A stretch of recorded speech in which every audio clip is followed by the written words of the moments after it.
Hello and welcome to the inaugural edition of the Columbia Economic Development Podcast. My name is Ryan Coleman. I'm the Director of Economic Development for the City of Columbia, South Carolina. We're pleased to be launching this series and glad to welcome you here with us today. And with me is my esteemed colleague and longtime friend, Mr. Todd Lewis. Todd is an entrepreneur and a technology community builder, and has been putting together several marquee level technology events all across the nation. All Things Open, which is a big, huge series in the Raleigh area, as well as the most recent Open Source 101 here in Columbia, South Carolina, which drew a lot of attendees as well. So we're excited to have him here today, and pleased to welcome you, Todd. Thank you. And I think, first of all, just for the benefit of our guests who are watching, wanted to talk a little bit about your background in technology. And I know you're a big open source advocate, but tell us a little bit about, your background, what got you started, and how you got into the technology event realm. Yeah. Well, thank you. Thanks for the opportunity, first and foremost. I truly appreciate it. For me, Ryan, people that know me have heard this story before, but I was, I think as we as human beings, you never truly, lose that part of you that was formed when you were really young. And for me, that's certainly been the case with me. I was raised in a very rural area of West Virginia. My dad was a coal miner. I come from a long line of coal miners, actually, a very blue-collar job, but one that's very technically oriented, meaning that machinery and technology enables coal production. And so many people not from the area, they don't realize that. They don't realize there's a big technical component to even something like coal production. So growing up, I was really not exposed to technology or computers per se, but I did have a father that was an electrician and to a degree worked with technology. So I watched that, and as I got older, got into high school, and then of course got into college, I began to recognize on my own this evolution that was taking place, meaning society and industry was moving toward technology very quickly in a very big way. So even though the resources were not available to me personally, I sought them out and really did my best to learn more, because everything that I saw around me told me, my alarm bells, my radar went off. This is something that's going to be transformative and have a major impact on the economy and just on people in general moving forward. And of course, that's proven to be right on the money. So I really, I guess, from an earlier age, made it my business to learn more about technology on my own. I do not have a degree in technology. I actually majored in other things. And then I've sort of migrated over to the technology space, and I've been there for more than 15 years in a very big way. Once I came over and recognized it, once it dawned on me that it was and will be the future, I moved toward technology in a major way. Part of the reason that I've stayed here is because, again, it really is the foundation of industry itself. It's the foundation of economic development. It's enabling jobs. It's creating jobs. And also I've recognized the need for education. Something I didn't have growing up, I didn't have access to, and even when I did, even I did not recognize the importance of a technology education or a technology-based education. So for me now, having an opportunity to provide that to other people through conferences and through educational type events is a really big deal. It has enabled me to sort of create for others something that did not exist for me when I was, early in my career, and I wish I had access to those types of things. So again, it's been very rewarding for me. Yeah. That's awesome, and it's great to have people such as yourself that are very interested, in the field, and not just putting on these events, out of your own passion for the subject matter, but doing it to kind of enlighten and raise awareness with other people about the benefits of these types of technology and the impact it has really on everybody's lives. Because as you mentioned earlier, information technology is very much related to economic development. It's in everything we do, whether you're doing marketing, whether you're doing IT, as in hardware, software, even in manufacturing now, it's all being driven by technology. But I think for the benefit of people that'll be watching this, most people probably have a very surface, deep understanding of IT. And I know from your background, you're a big advocate of open source technology. So I was wondering if you could kind of just touch on what the difference is between open source and closed source technologies for those people who may not understand what the differences are in those two things. Sure. Well, at a very high level, open source, I think to people that are familiar with technology and familiar with software specifically, they do relate open source to software. And it simply means that the source code is available and accessible, and it's free to distribute and customize. Mm-hmm. So code is the underlying foundation of most applications and most technology that we interact with today. And that source code can be closed, meaning you or I don't have access to it. We never have a chance to see the underlying code base or really the guts that make it possible and that enable the features that we interact with on a consistent basis. And that's very proprietary in nature. That's a very proprietary approach, and I use the term closed versus open because the juxtaposition is one most people understand. They can make that connection. But you're exactly right, that is a more proprietary approach. As an example, I actually have an iPhone. I'm using one today. An iPhone is, I know, right? Yeah, cut that, please. Yeah, totally kidding. But an iPhone is more of a proprietary environment, meaning that I enjoy the features that the operating system on the iPhone offers and makes available to me, but I do not have access to the underlying code. I can't go in and add a feature or add something that I'd really like to see. Compare that to Android, and I think one of the reasons that the Android phone and the Android operating system has become so incredibly popular is that it does take a more open approach, and there is an open source project, the Android open source project, that people can join and contribute to and actually engage with. So that's a very high level example of open versus closed, and again, it simply means, just to reiterate that again, the source code is available, accessible, you can customize it, and then you can distribute it. It also applies to hardware also, and it simply means that the schematics around a piece of hardware are open and accessible as well. It's not done in a proprietary or in a closed way. So your recent conference you did here, the Open Source 101 conference, was really around the open source technology and that industry, and there's a very large community of developers out there who work a lot with that technology. Tell us about your experience with that conference and doing it here for the first time in Columbia. How well was it attended? Yeah. How was the response from the people who came? Yeah. Just give us kind of some flavor and background of how everything went down. Sure. Well, from our perspective, meaning the organizer's perspective, and certainly, I'm included in that from my perspective personally, incredibly successful. It's a first-year event. 500 people registered. We had many hundreds of people on site attending, and maybe 200 organizations, about 197 to be exact, organizations represented at that event. We had people that came in from all over the country, and we even had people that came in from all over the world just to attend. Many speakers came in. We had 40-ish speakers literally from all over the world, and they were many of the top thought leaders in the industry and in the technology sector. So from an attendance and a participation standpoint, incredibly successful. We knew that there is and was a lot of interest in open source here in Columbia and here in the Midlands.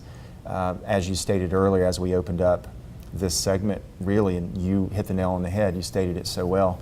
Open source today is really driving everything. It's at the core of innovation, it's at the core of creativity. Most younger technologists today, it's what they're gravitating to, whether it be on the programming language side or on the database side, or on the AI, the artificial intelligence, the machine learning side. It doesn't matter. Open source is serving as a foundation to really everything that we're doing. The most popular applications today is being driven by open source. So we knew there was a lot of interest, and it was really nice to see that confirmed and really verified through the attendance and through the participation levels at the conference itself. But Columbia was incredibly supportive, and the overall event was extremely successful. Yeah. Getting 500 people to attend a conference, particularly the first time you're offering it in an area, is no small feat whatsoever. So I certainly commend you and your team of people. I know a lot of people spend a lot of time and effort working together to bring that event together. But that's no small feat, and so congratulations to y'all for having such an successful first event. Now that you've kind of gotten that notch under your belt, what are the plans for additional workshops and meeting groups and things of that nature? What are y'all going to be continuing to do throughout the rest of the year? And do you have plans to come back and do another Open Source 101 next year? Will this be an annual feature thing, or you just kind of testing the waters? Yeah. I think looking ahead, we are going to expand the number of educational offerings that we're making available. The conference is a great, this year it was 1 day. We could expand that to 2 days in the future. We've done other 2-day events. Those go well also. But for a 1-day event, a full day, again, very successful, participation levels very high. So, but what we would like to do are maybe more workshop opportunities for people. Workshops are incredibly valuable. Mm-hmm. They really deliver a lot of value in that it gives people time to do a deep dive into the technology or into a particular area. At a conference with tracks and 45-minute sessions, you don't really have a lot of time to really go deep. So, when you ask people, how do you prefer your educational, setting? Do you want to go deep? Do you want to take more time, and really focus on a particular area, or do you just want to stay high level and cover a good number of them over the course of an entire day? You'll get about a 50-50 split. About 50% of the people that you query will say, I'd really prefer a deep dive. I'd really limit the number of topics that I focus on, but the ones that I do focus on, I'd like to go very deep. Or I just want to learn a lot about everything, be more of a generalist and have a broad understanding, and then choose to specialize as I get deeper or as I need to. Really interesting breakdown, and we see that time and time again. So what we'd like to do, really, reflective of that, is a combination, really a hybrid approach moving forward. Sure. I do think we'll do the conference again in 2019. We're already looking at dates. That'll be scheduled. 1-2 days, we're still making that determination. We're going to start doing a series of lunchtime workshops. We refer to them as lunch and learns. It's a very common way to refer to them, to give people that can't make an all-day event or can't attend an evening meetup an opportunity to get that open source education as well. Then we're going to continue the Open Source South Carolina Meetup series. I think meetups are incredibly important. They're a little less formal, more informal. Great educational opportunity and lots of networking opportunities. So we're going to continue with all of that and really expand. We see a great need for that sort of education here. Mm-hmm. It really does assist economic development. It really assists in talent recruitment and talent retention. And I'm biased, of course, but I do think it has an incredibly positive impact on the local economy. Absolutely. So if we can do something to help that, we're certainly going to do it. And so why is it important to continue to have these tech events here in Columbia? What is the overall benefit to the community? That's a really great question, because I think a lot of people don't think this through. And I don't mean that in a negative way. I just mean that people are busy, or they don't make the connection between events and economic development, events and job creation, et cetera. And I think worldwide, people are beginning to pick up on this in a very big way. We were talking about this before we started taping, and of course, Justin Trudeau in Canada just recruited Collision Conf away from the United States. The company that puts on that series of conferences, Web Summit, Collision Conf, now moving Collision Conf to Canada.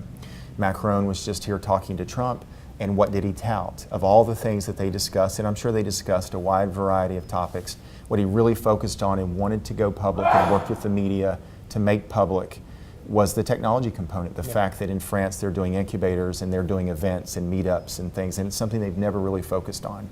So I think the importance from an economic development standpoint is that events bring decision makers and people with authority to create jobs and expand companies to your geographic location, and you have their undivided attention.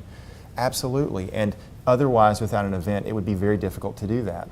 Job creation is something that's on everybody's wish list. Every municipality, every state is attempting to create jobs, and if technology is driving all job creation today, and it's driving the economy, which I think everyone here agrees that it is and does, then you need to, not only from a talent perspective, bring technologists, and a workforce development perspective as well to your area, but you also need to bring those decision makers with the ability to create the jobs and expand companies. A conference does just that very thing. So I believe that more governments, whether they be at the local level or the regional level, state level, national level, should be more focused on events, because they really are a driver. And you used a great term, you said magnet. They really are a magnet, because otherwise, my experience is that governments are relegated to attending other events hosted by other people and entities, and then vying for the time of decision makers at those events. And that can get very competitive. It can get very,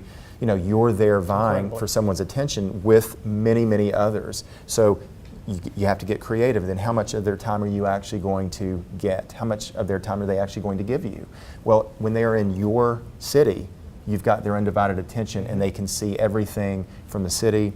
They can see, again, the workforce itself. They can go visit schools and colleges and educational institutions if they choose to. You can show them everything a city has to offer. Sure. So a conference makes all of that available. It really is an opportunity to bring people from outside the community into your community. As you said, key decision makers, key stakeholders in these companies, and while they're here, while you've got their captive audience, to promote the assets of your local economy. And these are folks that are creating a lot of jobs in high growth industries, and jobs that pay exceptionally well. I mean, you've got IT grads that can come out of college making $65,000 plus a year.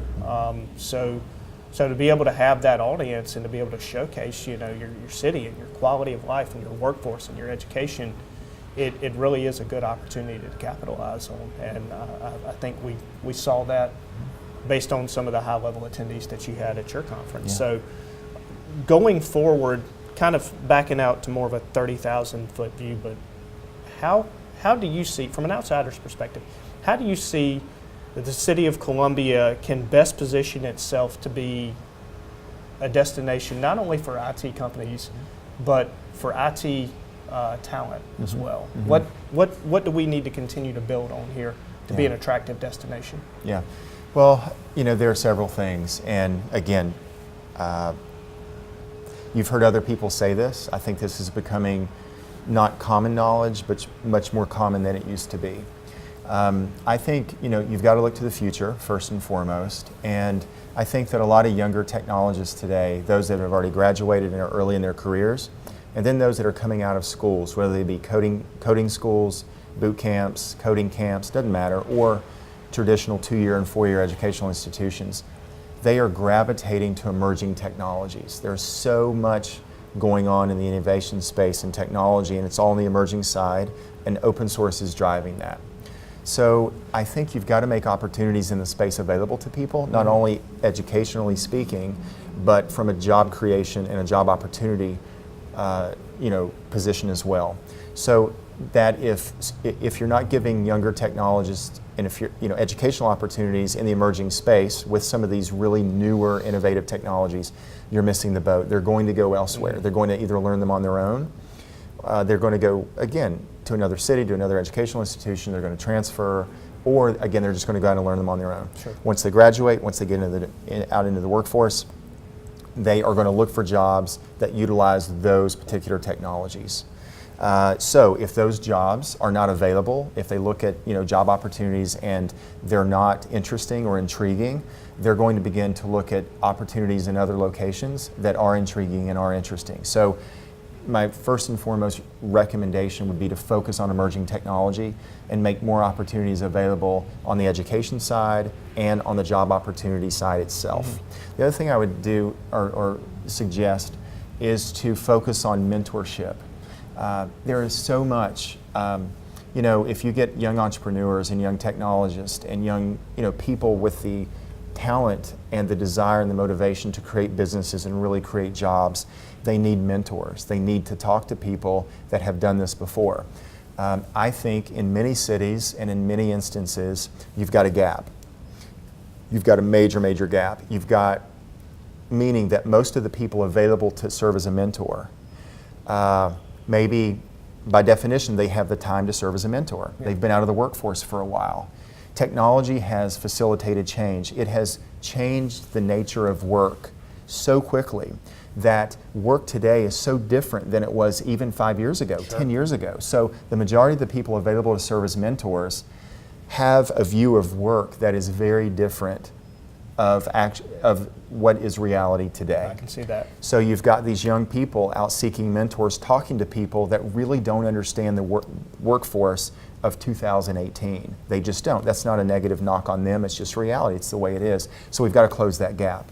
I think you need to recruit mentors that are, knowledgeable of, again, the work environment today, one that is consistently transformed by technology, and it's so fast-paced and it moves so quickly. There are a few other things that I would suggest as well. Institutions, I would work with educational institutions. I would make as much technology education available as possible. Sure. Again, it underlies everything, and if the educational opportunities are not available, and if it's not properly marketed, and if it's not accessible, accessibility is a big deal. You shouldn't have to go into debt for the rest of your life to get a basic technology education. It's a personal viewpoint. It's very prohibitive. It can sway people one way or the other. The prospect of, again, taking on that much debt. You need to make those things available. So that's 3 ideas. Sure. I have many, many more, and maybe that's a topic for another podcast. Well, we're very thankful that you had the open source 101 event here. I know we had talked about it earlier this year. You were kind of on the fence. You went ahead and moved forward with it. Yep. I think it was a great event. I think it was very well attended. Your team did an excellent job, of putting that all together. I think the attendance, 500 people, speaks for itself. So that's phenomenal, and we look forward to y'all having more events here in the future. And I would like to also encourage any of the viewers or listeners out there who see this, if you're approached by somebody, Todd or somebody working with Todd, looking to promote IT events here in the future, this is a key area in the city of Columbia. We want to continue to grow. We want to continue to focus on. We want to raise awareness around. So if the opportunity presents itself to become involved or to possibly even sponsor an event, I would encourage all of our local people get involved, volunteer. If you're a CEO at a company, put some money on the table, sponsor an event, do whatever you can to help us raise awareness and to continue to build this cluster here in Columbia. So that being said, that's all I've got. Thanks a lot for coming on. Thank you. Appreciate you being my first Sure. guest on the more than happy to do it. The podcast. And until next time, you bet. Thanks. Thank you.